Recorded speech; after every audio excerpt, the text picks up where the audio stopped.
ఈ రోజుకి అది తెలంగాణ రాష్ట్ర రైతాంగానికి ఒక జీవనాడి అవుతుందని చెప్పి గత ప్రభుత్వంలో కూడా నేను ఆనాటి ముఖ్యమంత్రి గారిని అడిగి నా ఏరియాలో కొత్త ఫ్యాక్టరీ నిర్మాణం చేయటం మూలాన 12,000, 6,000, 7,000 ఉన్నటువంటి ఆయిల్ ఫామ్ నేను మంత్రి మళ్ళీ ఈ గవర్నమెంట్లో మంత్రి అయ్యే రోజుకి 12,000 అయింది.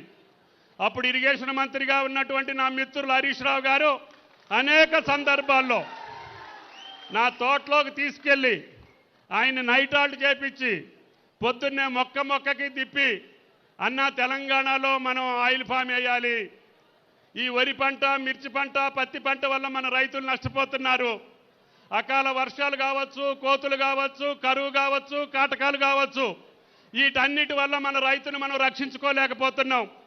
ఆరుగాలం కష్టపడి నోటికాడికి వచ్చిన తర్వాత నిన్న మొన్న కురిసినటువంటి రాళ్లవాన వల్ల తెలంగాణ రైతు గుండె పగిలిపోతుంది. కాబట్టి ఎట్టి పరిస్థితుల్లో నా ఒక్క జిల్లా ఖమ్మం జిల్లానే కాదు, తెలంగాణలో ఉన్నటువంటి 31 జిల్లాలో ఈ పంట వేయాలని చెప్పి ఆనాడు పర్మిషన్ తెచ్చి అన్ని జిల్లాలకి కూడా కేంద్ర ప్రభుత్వాన్ని ఒప్పించి ఎకరానికి 51,000 రూపాయలు రైతుకి సబ్సిడీ ఇచ్చేటటువంటి ఏకైక పంట ఆయిల్ ఫామ్ పంట అని చెప్పి మీకు ఈ సందర్భంగా మనం చేస్తున్నా. ఈనాడు రఘునందన్ రావు గారికి కూడా మొదటి పంట వచ్చింది.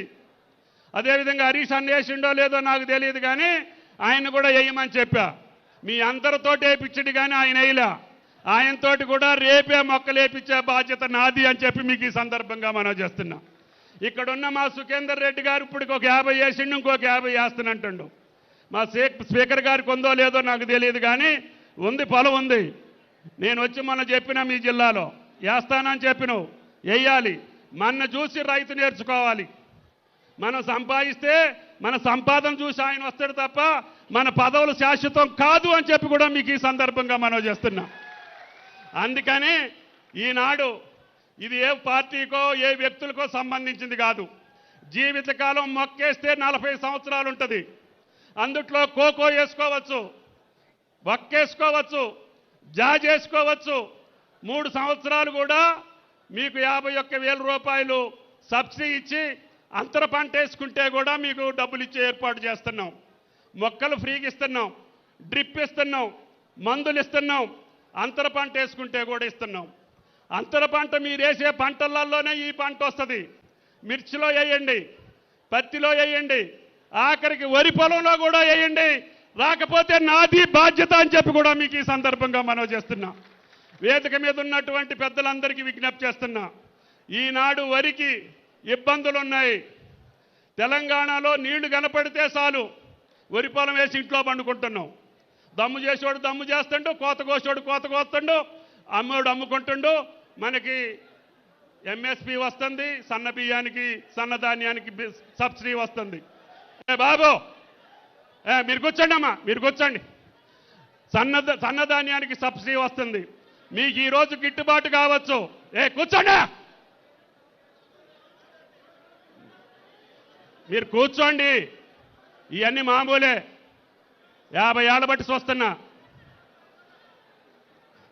కాబట్టి దయచేసి ఈ మహాపండగ రోజునే పరాభవన సంవత్సరం. ప్రకృతికి పరాభవం జరగాలి, మనకి సన్నని జల్లులు పడాలి. కానీ అది కోపిగిస్తే మన రైతులు గుండెలు పగిలిపోతున్నాయి. అందుకనే నేను ఏ ప్రభుత్వంలో ఉన్నా కూడా లిఫ్ట్ ఇరిగేషన్స్ కింద కానీ బోర్వెల్స్ కింద కానీ వరి పొలం వేయొద్దని చెప్పి 85 మంత్రిగా ఉన్నప్పుడే జీవో ఇచ్చా. ఈనాడు భారతదేశంలో అధిక వరి పంట పండే రాష్ట్రానికి తెలంగాణ చేరింది.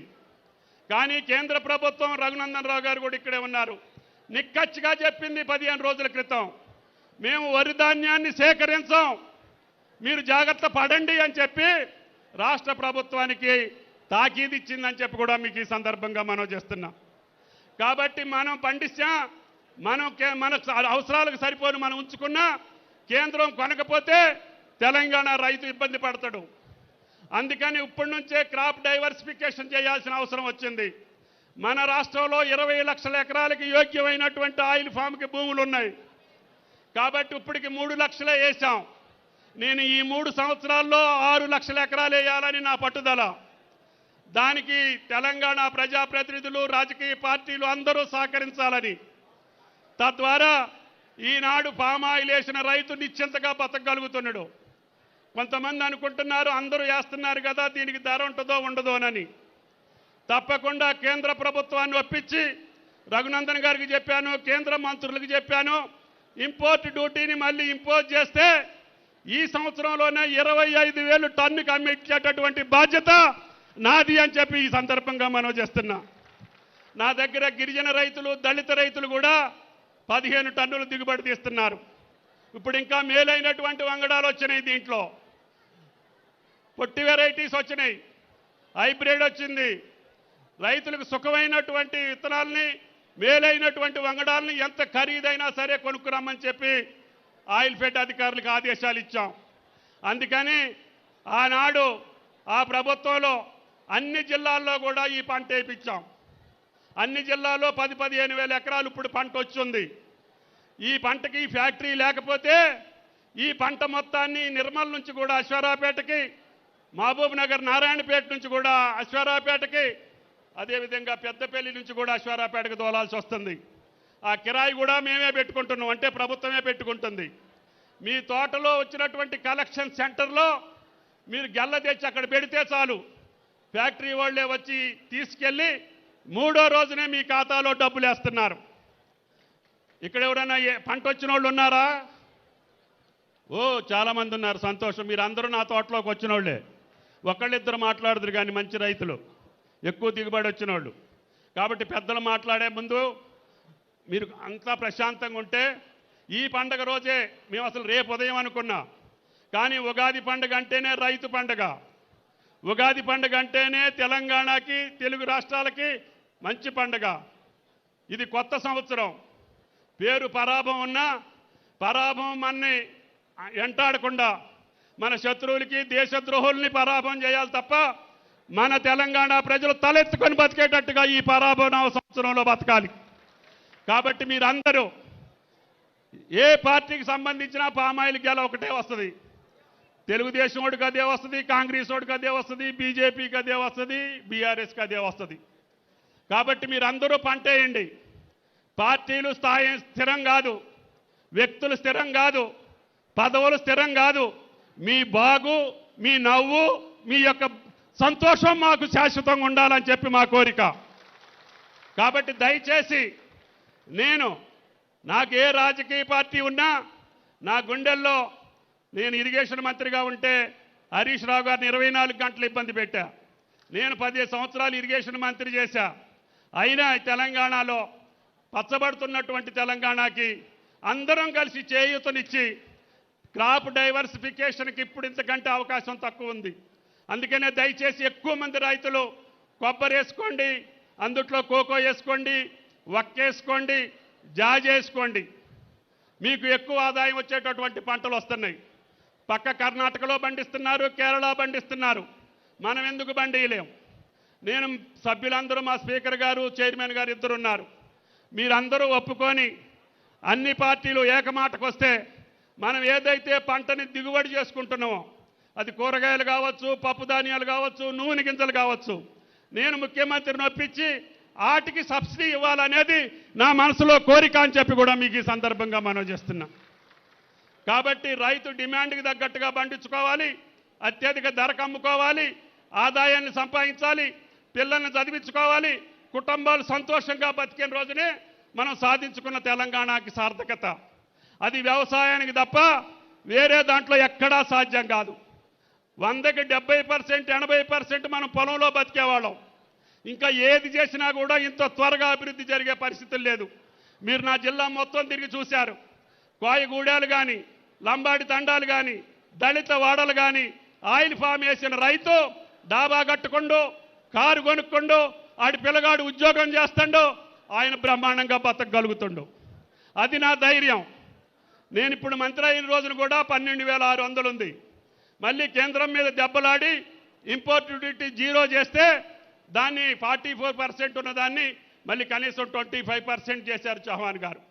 నేను మళ్ళీ రఘునందన్ గారిని, మా ఎంపీలందరిని అడుగుతున్నా, మళ్ళీ ప్రధానమంత్రి దగ్గరికి పోయి ఇంపోర్ట్ డ్యూటీని కూడా పాత పద్ధతిలో 44% వేస్తే పామాయిల్ మీద మన రైతుకి 25,000 వచ్చే నెలలోనే వస్తాయి.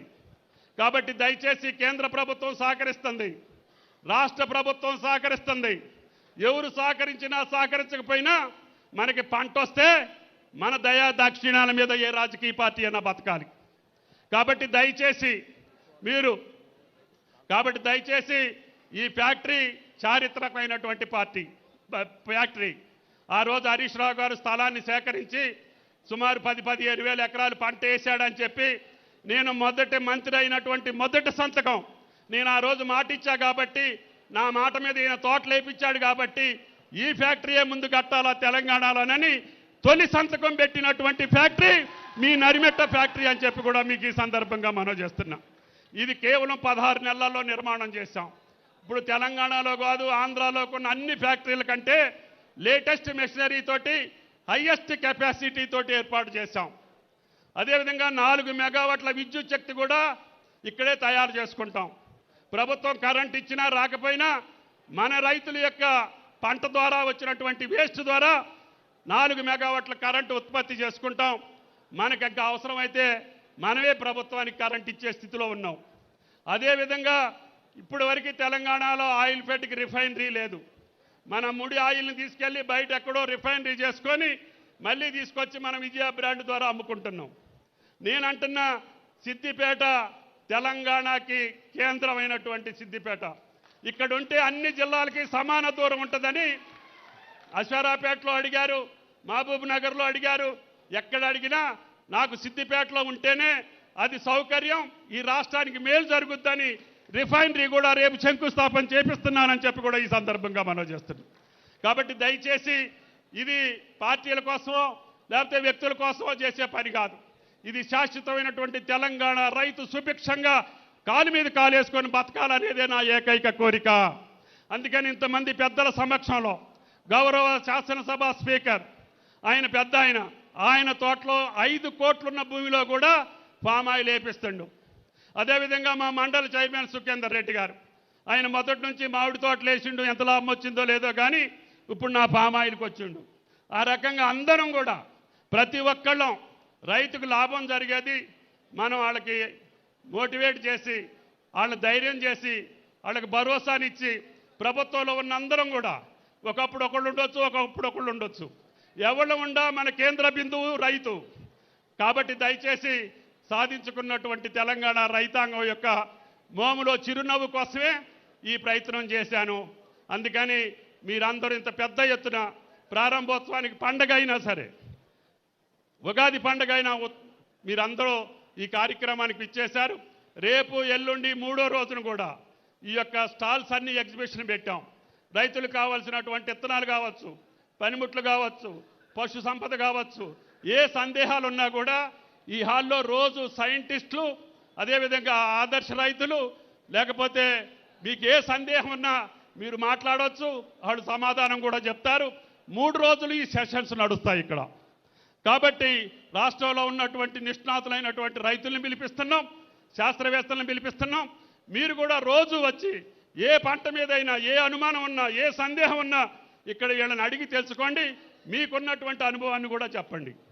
తద్వారా ఈ యొక్క సిద్దిపేట నెరమెట్ట ప్రారంభోత్సవం తెలంగాణకే ఒక వెలుగునివ్వాలని అన్ని జిల్లాల్లో కూడా ఫ్యాక్టరీలు మొదలుపెట్టా. పెద్దపల్లిలో మొదలుపెట్టాం, వనపర్తిలో మొదలుపెట్టా, బాచుపల్లిలో మొదలుపెట్టా. ఇంకొక 5-6 ఫ్యాక్టరీలు ఈ సంవత్సరం పూర్తయ్యే అవకాశం ఉంది. కాబట్టి దయచేసి ఈ ఫ్యాక్టరీయే తలమానికం కావాలి. ఈ ఫ్యాక్టరీలో వచ్చే ఓఈఆర్ఏ ఈ భారతదేశానికి కొలమానం కావాలి. ఏది ఎక్కువ వస్తే ఆ రేటే ఇవ్వమని చెప్పి అగ్రిమెంట్ చేసుకున్నాం. రేపు నెరమెట్ట నాకంటే ఎక్కువ వస్తే ఈ రేటే రైతులకు వస్తుంది దేశం మొత్తం. కాబట్టి మీరు మంచి పంట పండేయండి. ముదిరిన తర్వాతనే గెల్లో 2 కాయల కింద పడ్డ తర్వాతనే గెల్ల కొట్టండి. మీరేమీ కంగారు పడాల్సిన పని లేదు. అడవి పందులు వస్తున్నాయని ఒకళ్ళిద్దరు చెప్పారు మొన్న వచ్చినప్పుడు.